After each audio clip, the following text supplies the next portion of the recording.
Yo, what's up? What's up, man?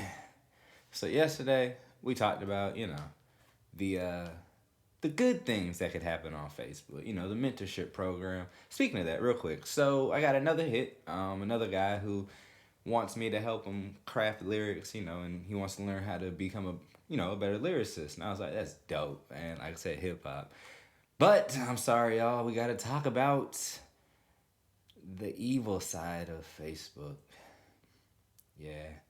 So a new study has come out, and it shows that Facebook was pretty negligent. Out of 366 reported cases, it seems like only 9% of those cases actually were reported by Facebook in this study that came out by the Tech Transparency Project, TPP.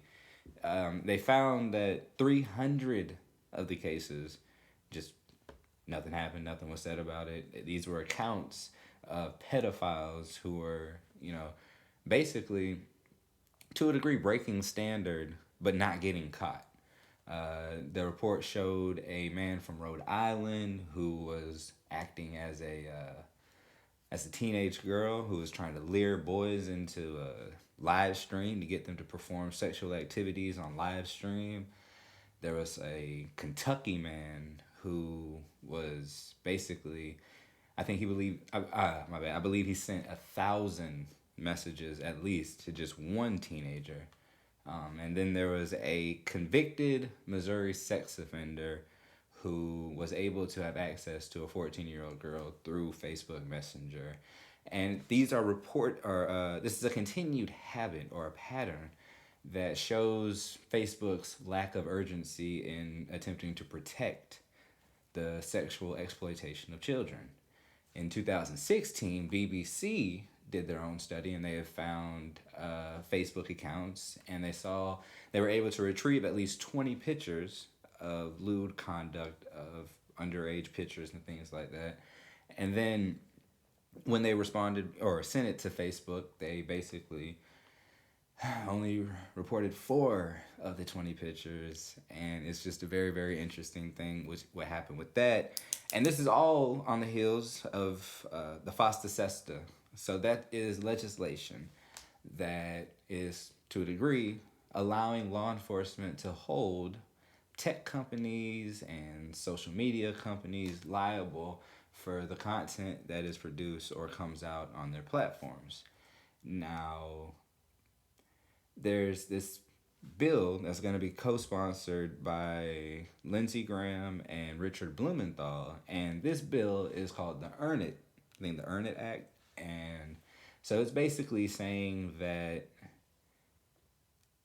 companies now have to act with an extreme urgency when attempting to stop these kind of things from happening, preventing these situations from happening on their platforms, or they risk losing protection that would allow them to not be liable.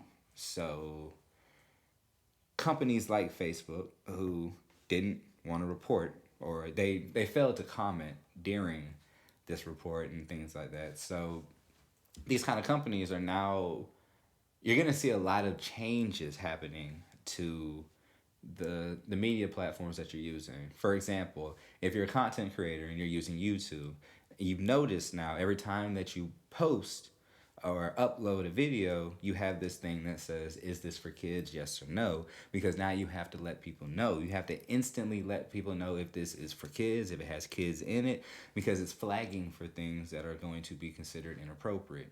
Just preventative measures that are supposed to happen.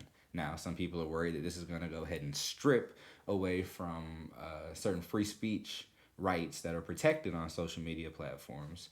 The Facebook, I guess, issue that they had, or issue that Facebook had, was that they believe that this will affect encryption, people will lose privacy rights, and those kind of things. And that's how they felt about the Earn It Act and how potentially damning it could be. That was what they did report or comment on. They didn't, comment on the fact that 300 cases that they didn't say anything about, or the BBC situation, or anything else prior to that. Like I said, it's a pattern, a habitual pattern that shows that Facebook isn't keeping up with what they're saying when it says their standards of practicing safety online. They're not adhering to them. They're basically just giving you the old tongue in cheek BS. And it's starting to show, they're starting to get exposed. And I think it's time that we really start looking at Facebook for what it is. I mean, it became where it started out as just a great place for us to connect. It's like, hey, I remember this person. I ain't seen them in years. How you doing? But now it has become a cesspool of toxicity, of not necessarily inappropriateness, because I'm not for political correctness, but it's just become a place where I don't know, it's just a lot of unnecessariness, like we become so desensitized that we think anything is okay to just post. And if you are okay with posting anything, that's fine, but you got to understand not everybody is.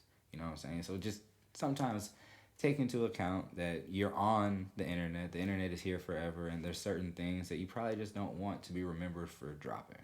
And also, y'all protect your children, okay? Please just protect your children. I know you want to take pictures of them, you're proud of them, first day of school, this, that, and the other, but that is prime